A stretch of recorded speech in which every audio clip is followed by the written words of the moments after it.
नाही नाही, भाऊ नाही म्हणलं. भाऊ म्हणलं असतं तर घोळ झाला असता ना. घड्याची गाडी लई जोरात,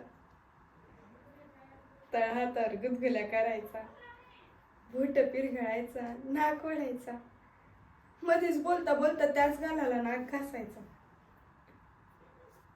पुढं कधी कसं काय झालं आठवत नाही. खोली उष्ण श्वासांनी भरून गेली होती. घातीचा तर अजून चोळामोळाच झाला होता.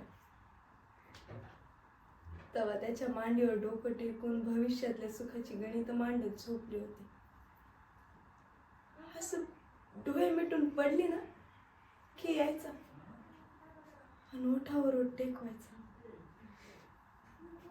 असं सरसरून काटा यायचं म्हणून सांगू तुला, अजूनही जात नाहीये ग तो काटा. तो गेला, त्याच्यासोबत माझा संसार गेला, माझी स्वप्न गेली, पण तुला काटा काय जायचं नाव घे ना.